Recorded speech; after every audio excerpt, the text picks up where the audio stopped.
Gretchen Whitmer came under fire for a meeting she had with Donald Trump. We actually talked about this on the live show, which we have here on the channel at 7 p.m. on Tuesdays and Fridays. Please join us. But we had a poll where we asked the audience if they thought that this was the wrong move. And many of you did think it was a wrong move, and she came under fire for it. And here she is in this photo where she is obviously trying to hide from the fact that she just didn't want to have a picture there. But Gretchen Whitmer just came out with this response video where she talks about why she went, the circumstances for why she was going, and also how Donald Trump kind of created a situation she wasn't expecting. And here it is. 2 weeks ago, we had a horrendous ice storm in northern Michigan. If you get a quarter inch of ice, it is a catastrophe. We had 1.5 inches of ice in some places. Like, it snapped utility poles in half. 3,500 utility poles snapped in half. You and I are talking, it's about 15 days since the first ice storm happened, and then like 4 days into it, another one came through. 15 days in, we still have 5,500 people that don't have power. I mean, that's how serious it is and how scary. And so, I went up and toured the area, and I decided last week I called the president and said, I'm going to need some help, and I want to come in and tell you about this.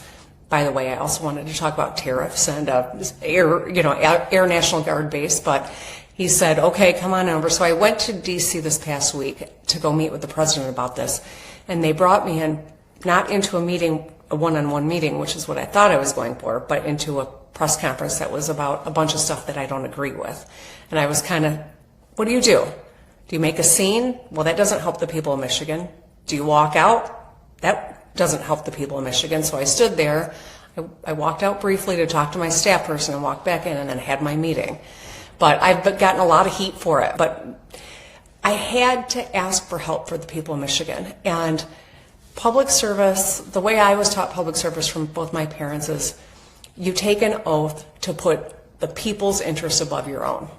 And so while maybe I'm going to pay a price for that, I was doing the right thing for Michigan. So I got to tell, I don't know if that changes the way you feel about the situation, but I always felt like this was the right move. I don't think she should have done this. She should have just, she should just own the fact that she was there. I think this is part of the problem, is that if you're going to do something and you feel like it's the right thing to do, then don't do this. It's a conflicting messaging.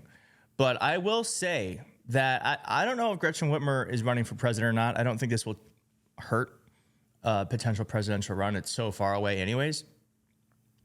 But I was also thinking, watching this, isn't this what we want out of our leaders? Like, if she were to become president, don't we want her to take the meeting with Putin and to say, hey, here's what's going on, to be able to go to like enemy territory and be a leader for the people she represents? I think this, to me, means that she is truly a leader, because she's not thinking about herself. Obviously, the selfish thing for her to do would be to not engage with President Trump, because she knows politically, if she wants to make it out of a presidential primary, this is a thing that could ding her. Now, I don't think it should ding her, but to me, this speaks to the fact that she is a leader that we should be lifting up. We should be lifting up. I think her name is Neera Tanden, had a quote on this. Yeah, Neera Tanden had a quote on this that I vehemently disagree with. Democrats from the center to the left believe Trump is an autocrat who represents an existential threat to democracy and our rights, said Neera Tanden, the chief executive of the Center for American Progress, a top liberal think tank. They expect their leaders to meet the moment by fighting his dictatorial attacks, not placate, negotiate, or assuage, because doing so makes him stronger and bullies others. All right, Neera Tanden. Well, there are Michiganders who were hurting because of the weather. You don't want the governor of Michigan to engage with the president of the United States and try to help the people of her state because you think that it is, what did you say, assuaging an autocrat? Well, unfortunately, this is the set of circumstances we have right now. And I personally don't believe that innocent people should suffer any more than they already are just because we don't like the person who is in power at the moment. And I thought this was really interesting and this has not been reported before, that the day after the presidential inauguration, Ms. Whitmer penned a handwritten letter, which has not been previously reported, congratulating Mr. Trump, saying she looked forward to working together and praising his support for the auto industry in his first address, according to a person who relayed the text of the letter. Ms. Whitmer included her cell phone number and invited Mr. Trump to call her if she could be of any help to him. The outreach worked for her, but it came at a cost, which we've just discussed. And, this is one way to do it. Governor Newsom is showing a different way. And this just came out.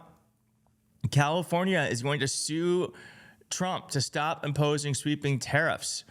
California Governor Gavin Newsom said Wednesday that his state will file a lawsuit challenging President Trump's authority to impose sweeping tariffs they have set off a global trade war. The suit will argue that Trump's use of the International Emergency Economic Powers Act to impose tariffs on Mexico, Canada, and China, or 10% tariff on all imports, is unlawful. That's true. That is true.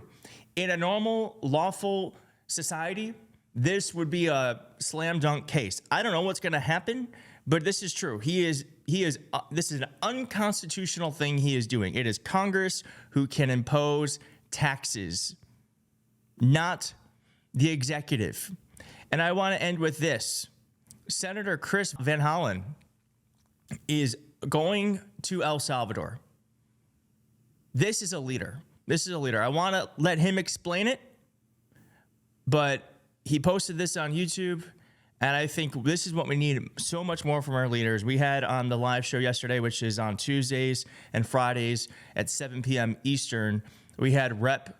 Robert Garcia, who is also trying to create a task force of congressmen and congresspeople who are going to try to go to El Salvador. And I think this is what we need to do.